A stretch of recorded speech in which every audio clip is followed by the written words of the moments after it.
A busy environment Thursday, March 11, 2021 at the Yaoundé Conference Center. It was the start of a one-month deliberations by members of parliament.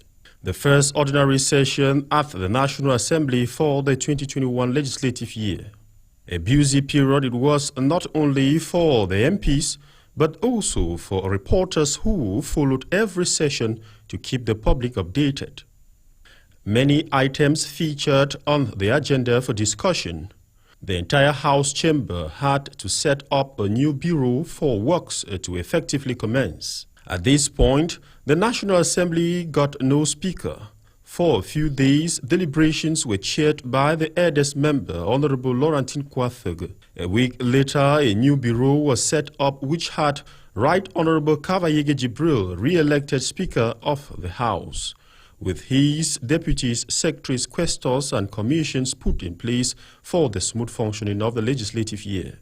You know, parliamentary action actually takes place in commissions, and these commissions, I think, the quality of people that have been put in the various commissions speaks for itself, and you're going to have quality work that will be done. After this exercise, then came the presentation of draft bills by some cabinet ministers before the Foreign Affairs Committee. This was, however, the turning point of the March session at the National Assembly. A total of 9 bills were tabled. Amongst the draft laws was the draft bill that will grant visa exemptions for holders of ordinary and diplomatic passports traveling from Cameroon to the United Arab Emirates. An air of delight was also expressed by the Minister of Social Affairs. She tabled a draft law described as an instrument in the protection of visually impaired.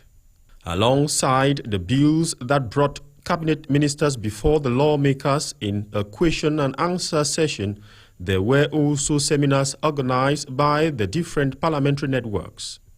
You see, the recent occurrences on our roads have been really catastrophic.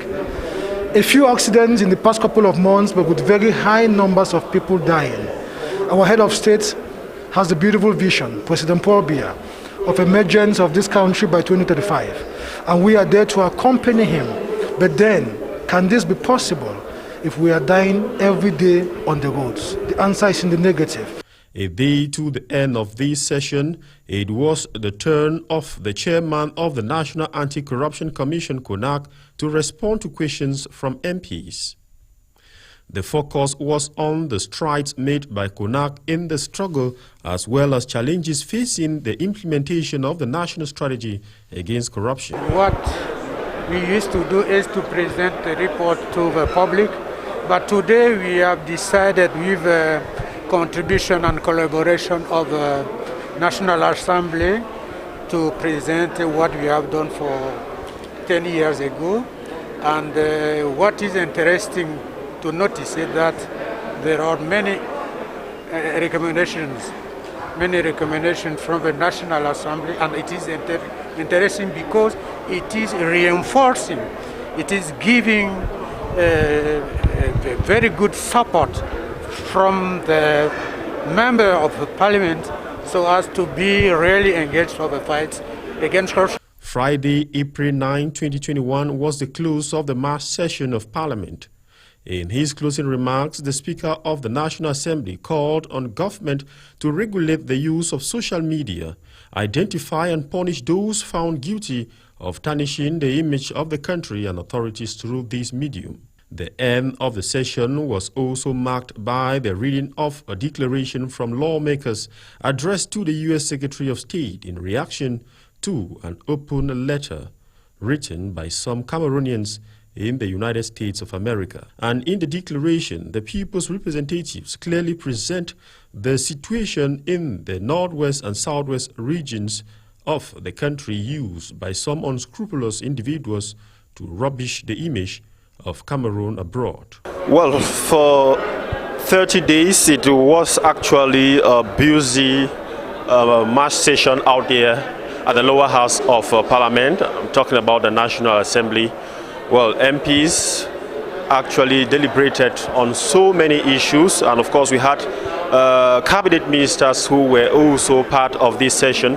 Of course, they stood in front of MPs to answer questions of the different problems affecting their ministerial department. Well, we expect that as this March session of Parliament ends, we also expect to see the MPs to go down to their respective constituencies to transmit what they have gathered for 30 days to their people, especially at the level of decentralization, of which is a very key, important aspect in the development or in the life of Cameroon. It was a busy day not only for the MPs, of course, reporters, journalists like myself, we had a very busy time, to cover this event. We expect to come back in June for another session, which means that the MPs, members of Parliament, they will be on recess for 3 months.